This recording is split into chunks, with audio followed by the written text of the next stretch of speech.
Passons maintenant pour voir, ou pour examiner la théorie marxiste. L'école marxiste, donc représentée par Karl Marx, sa principale œuvre s'intitule Le Capital, publié en 1867. Généralement, Marx, ou le marxisme, est une analyse critique du système capitaliste et de ses contradictions. Pour Marx, le capitalisme est profondément un système injuste et inégalitaire, à cause d'une répartition inégale de la richesse entre les différentes classes sociales et l'exploitation de la classe des travailleurs par celle des capitalistes. Plusieurs questions ont intéressé Karl Marx, parmi lesquelles il y a la théorie de la valeur travail et de la plus-value. S'inspirant de l'idée d'exploitation des travailleurs lancée par Proudhon, ainsi que de la pensée descartienne qui ramène la valeur économique à la valeur travail, Marx pense que le capitaliste exploite le travailleur en lui subtilisant une plus-value, c'est-à-dire le sur-travail.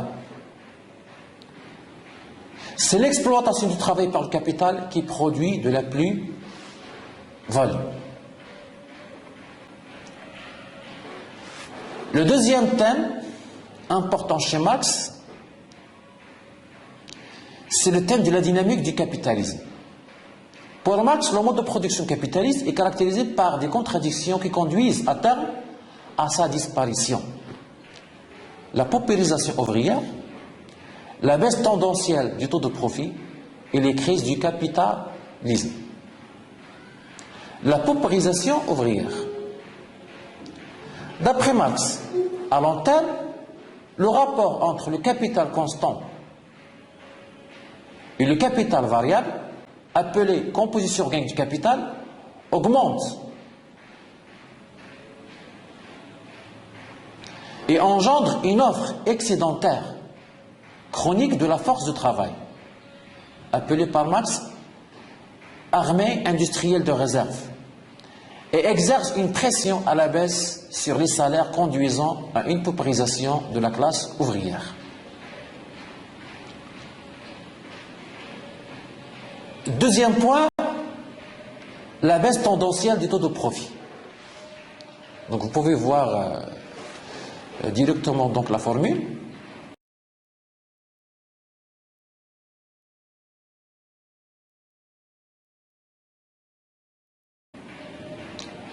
Le taux de profit est égal au taux de plus-value sur la composition organique du capital, c'est-à-dire C sur V plus 1.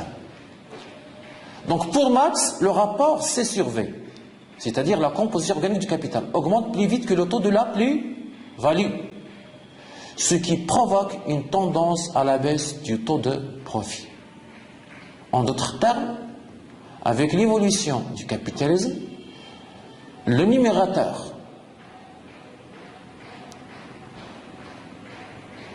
reste stable, relativement stable, le dénominateur augmente. Par conséquent, le taux de profit a tendance à diminuer.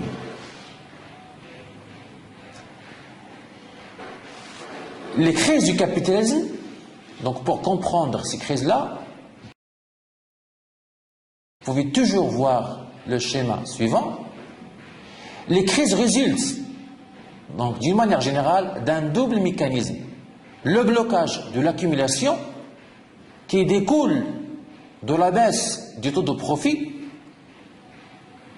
et un problème de débouché qui résulte de la paupérisation et conduit à la surproduction.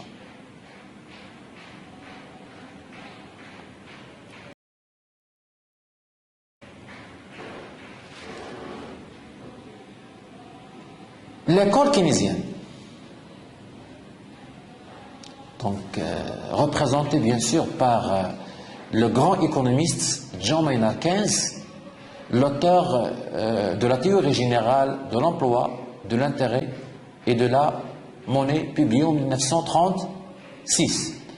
Une œuvre écrite dans un contexte de crise économique, plus précisément la crise de surproduction de 1929. Auteur de la révolution keynesienne, Keynes est à la fois un anti-libéral et un anti-marxiste. Quels sont ses principaux apports à la science économique? Il développe une analyse macroéconomique en termes de circuit qui met en relation les grandes variables économiques, le PIB, la consommation, l'investissement, les dépenses publiques, les exportations, les importations, etc. En plus, l'équilibre macroéconomique n'est pas un équilibre de plein emploi, comme c'est le cas chez les classiques et les néo-classiques, mais un équilibre de sous-emploi.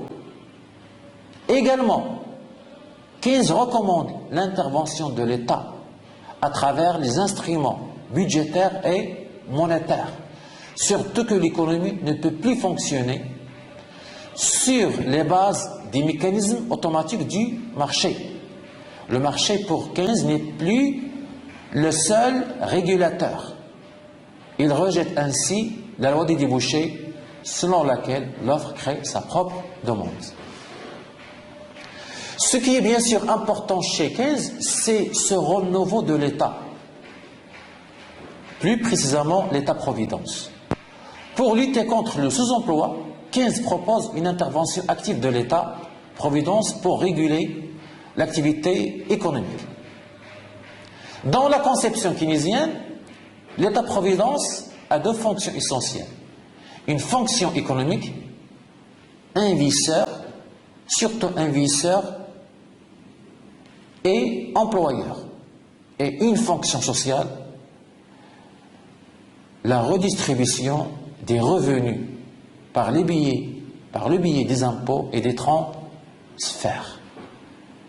L'État a donc un rôle à jouer dans l'économie en faisant appel à différents instruments aux différentes politiques. La politique budgétaire, à travers le déficit budgétaire, et la politique monétaire, à travers l'accroissement de la masse monétaire en vue de diminuer le taux d'intérêt et relancer la production et la croissance économique. Sans oublier également l'instrument fiscal en vue d'une meilleure répartition du revenu national. Ce qui est également important chez Keynes, en plus chez Keynes, c'est la notion de la demande effective.